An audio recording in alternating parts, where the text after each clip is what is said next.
Another week, another Bray Wyatt analysis as WWE came back from commercial break on SmackDown on Friday. The copyright banners hit first.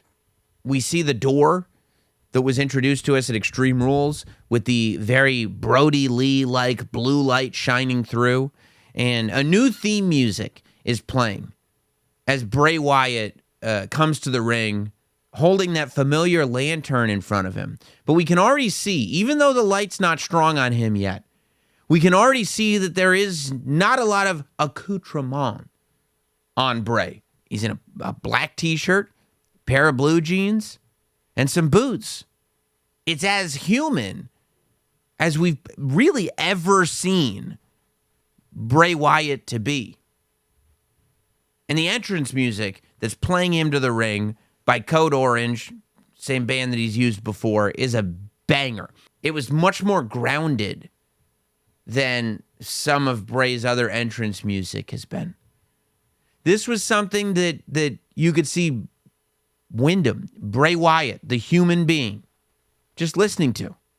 Bray gets in the ring, and we see then he's got his hair pulled back, t-shirt and jeans, and is just speaking to the crowd, theoretically and apparently from the heart. And just letting the audience know how much that they meant to him. He tells the audience that this is just me. He says that it's a version of him that he says that I haven't been able to introduce to you guys. A version of him that he hasn't introduced to us. Meaning he has introduced other versions of himself to us. He says he lost so much in the last year while he was gone from WWE. He lost his career. He makes reference to Brody Lee losing ones that are close to him. He says he lost his self-confidence. And he thought for a period of time that nothing that he had done in WWE mattered. He said, when I left things behind, you found them. Talking to the audience. Talking about the trail of breadcrumbs. And he thought maybe those breadcrumbs had meant nothing. But no, the fans picked up every single one. And when he says this, he says, I left things behind. You found them. You, and just as we're going, oh my God, Bray's just telling it to us like it is, the lights go out. His mic cuts off. And the mask that we saw Bray wearing in Extreme Rules shows up onto the screen, scrambled up. All kinds of snow and everything on the screen with it. Not literal snow, but electronic snow.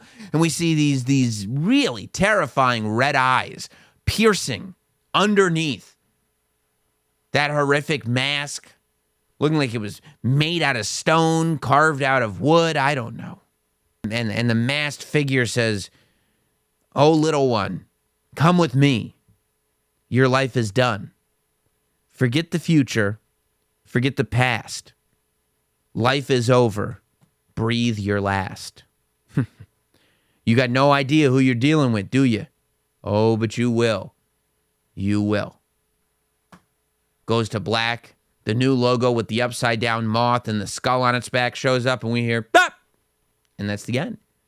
And then whatever syndicated network you're watching continues on with their nightly program, and we're left to ask, what just happened? Well, there were some, and I saw this immediately on Twitter, that said Bray Wyatt broke character. Bray Wyatt went in there and broke character on SmackDown. I will tell you this. Bray Wyatt was not just not in character. Bray Wyatt was giving the performance of a lifetime. Some of what he was saying could have been true. Some of what he was saying could have been false. None of that matters. Bray Wyatt was showing the true duality of Bray Wyatt. He started from the top. He said, this is a version of me, just me, that I've never gotten to introduce to you guys. You know who he has introduced us to? The other versions of himself. We talked about it last week. Husky Harris, Huskus the Pig. He's now dead. The original Bray Wyatt in NXT, Mercy the Buzzard. He's now dead. Bray Wyatt trying to figure out who he was on the main roster, Ramblin' Rabbit, he's now dead. Bray Wyatt getting all demonic, Sister Abigail, he's now dead. The Fiend, Bray Wyatt, he's now dead. And what we're left with, so we think, is just Bray. By himself, no faction, no one around him, just Bray. Bray's character evolution is an autobiography. And just as we think that Bray is finally able to open up to us, he's still haunted. He hasn't shed his demons because this masked face shows up on the screen and it's still Bray. Whereas the Fiend was like almost like a Michael Myers type of character, like a slasher horror villain, like a monster that would kick your door down and just crush you. Whatever this masked figure is, this appears to be something much more dangerous. This appears to be something that latches onto your psyche. The quote that the masked character read, "Come with me, your life is done. Forget the future, forget the past. Life is over, breathe your last." That's a quote from a book called Aberrat, which was written in 2002 by Clive Barker. And what Aberrat is I looked it up. I didn't read the book. It's an archipelago, a group of islands, where each island represents a different hour of the day. So like one island is like 11 a.m., right? Like the 3 p.m. island is a great island. The sun is high. We've done most of our work for the day, but it's still the afternoon, still lots of possibilities. We're just relaxing. The midnight island, well, that's dark. The midnight island is creepy. And as I looked into this, I said, it almost seems like the guy that we saw in the ring was 3 p.m. Island, Bray Wyatt. The guy that we saw on the screen was 12 a.m., 1 a.m. Those thoughts that creep into your head at just as you're trying to go to sleep, that keep you up, whatever the negative energy is. Maybe that's what this character is that's on the screen. There's rumors that names like Uncle Howdy and Uncle Harper were trademarked by WWE. People are associating with those masks. With the mask, Uncle Howdy, maybe. I don't know.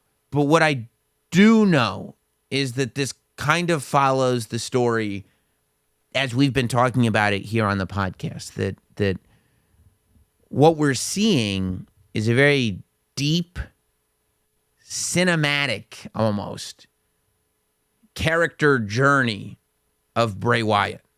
I'm more sure than ever that the Wyatt Six and all this talk of factions and whatnot, it's always been what I've always thought it has been, which is just the different elements of Bray Wyatt's psyche that make up Bray Wyatt. I don't see Bray starting a faction. If a faction is built, it'll probably be a faction that Uncle Howdy builds to take down Bray somehow. Because clearly Bray and whoever this masked figure is are not on the same page. Right? Even when you had Bray and he was kind of controlling the Wyatt family, he was in charge, but they were doing his bidding. When we started to just get into that psyche of Bray Wyatt, and there was Firefly Funhouse Bray, and then there was The Fiend. Firefly Funhouse Bray always let us know how dangerous The Fiend was, but he was never scared to unleash The Fiend. He thought it was funny. Oh, you don't want to unleash the Fiend. You know, the Fiend and Firefly Funhouse Bray were certainly two separate entities, but they weren't at odds with each other. What's interesting about this setup, this scenario, is that Bray seems to find himself at odds with whatever this masked entity is that is now following him. And I can't wait to see how it pans out.